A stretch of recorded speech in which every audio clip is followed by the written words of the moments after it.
Hey guys, how you doing today? Today we're going to be doing something completely different. I mean, we're still going to be solving equations, but we're going to be solving literal equations, and actually you can't solve them. And I think that's the biggest misunderstanding with literal equations is you can't solve them. And a lot of times students just want x to equal something, but in this situation x will just equal a bunch of letters. So the main thing you're going to try to do today is first you pay attention to what you are solving for. You're going to be looking at equations with lots of letters, and it's going to ask you to solve for one of those letters, which means you want to get that one letter on one side of the equal sign and all of the other letters on the other side of the equal sign. Once you do that, you're done. There's not anything more you can do about it. So keep that in mind. I see students every year get frustrated because they feel like they need to have a number answer, and you're just not going to get it with a literal equation. It's more understanding the process of isolating a variable. So let's get started. So again, I'm going to write up here because I think it just needs to be shown is that you cannot actually solve these even though it says you're solving literal equations. Solving means just getting the variable isolated or by itself. So we're going to look at the first one, and I have a D, an R, and a T, but it wants me to solve for R. So let's find the R. Let's see, to get that R by itself, I'm going to divide both sides by T. Now R is by itself. And on the other side is D over T, and I'm done. That is the answer to that question. Look at number 2. It wants me, I have an X and a Y and a capital P, and it wants me to solve for the X. So I need to get X by itself. So when I look, I feel like the best thing to do, the best order, which by the way, there are different orders you can do this in, but you want to find the best order.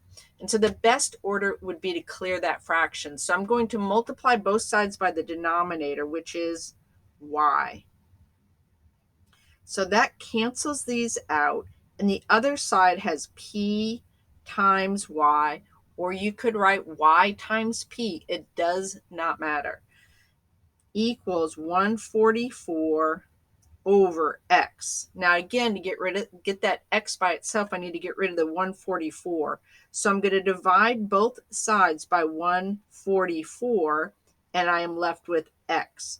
So x equals p over y over 144. But it is important that you know, and I'm not going to make you write out all the different ways it can be written, but if you wrote y times p over 144, you are also correct because 3 times 4 is the same as 4 times 3. So in that situation, it doesn't matter what order you have them in. Let's look at the next one. All right, again, I always look for what am I trying to solve for? X. I want to get X by itself. So I'm going to move the 3y first. So I'm going to subtract 3y from both sides. 5x equals negative z minus 3y. Now, if you wrote negative 3y minus z, you're okay. It's the same thing. Now I'm going to divide both sides by 5.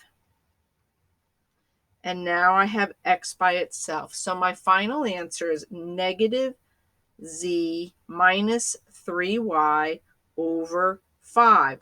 But again, because of the minus signs, as long as I have the sign, follow the term behind it, I could write negative 3y minus z over 5, and it would still be correct. Let's look at the next one. Again, we always pay attention to what you are solving for. I'm solving for a t. So I see the t, so I think I'm going to move the v. So I'm going to go minus v, r minus v equals 2/3 t. Now I'm going to multiply. I could do the reciprocal, but I'm going to do this in 2 steps. And it's just going to make it look cleaner when you see it. So you could do it in 1 step. Well, I'll go ahead and do it in 1 step. So I'm going to go ahead and flip 2/3, and I'm going to do the reciprocal. And that makes t be by itself. So let's see what we have left on the other side. I have 3 times r minus v over 2, because technically if you put that one over 1, you can see where that came from. So that is my final answer. Someone might continue to distribute. I don't think I would mark it wrong. I could have done 3r minus 3v over 2. That's also a possibility if someone kept going with it. All right, moving along. Again, you can see it's just a bunch of letters and numbers. I don't have a solution. I'm just isolating the variable. Okay, let's look at the next one. In this one, you have to remember what you used to do back when you would do Pythagorean theorem, and you'd end up with a variable with to the power of 2, how you would get that variable isolated. So keep that in mind. We want to get r by itself. So I'm going to divide both sides here by pi. So I have a over pi equals r squared. And the way to get rid of that 2, that power of 2, is to find the square root of it. I don't know if you remember doing that when you used to do Pythagorean theorem, but you have done it before. So you're going to have to just remember that. If not, just remember this. So the square root of r squared is r. I'm going to go ahead and put it on the left-hand side. And then the other side, I'm just going to have to leave it. A over the square root of pi. Let's go to the next one. There is a lot of letters here. This is why it's so important for you to pay attention to what am I solving for. I am solving for a. So let's get that a by itself. I see a fraction, so I definitely want to clear it first. So I'm going to multiply both sides by 11m. 11m. That gets rid of those. 10ac minus x equals negative 33m. All right. Next, I'm going to get rid of the adding and subtracting. So plus x, 10ac equals, you know what? And it doesn't matter what order. I think I'll go ahead and put the x in the front because it's positive. Okay, now watch this next step. You can do 2 numbers at the same time, or a number and a letter, or 2 things at the same time, because I want to get a by itself. So if I divide it by the 10 and the c, then the 10 goes away and the c goes away, and I'm left with a, which means I'm going to divide this side by 10c. And there's my answer. That is as far as I can get.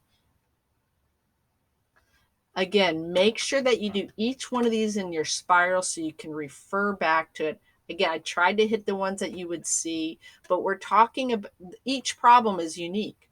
So we're talking about a process. So the 2 things that are the most important for you to remember is, 1, you can't truly solve these. You can only isolate the variable, which leads us to the second most important thing.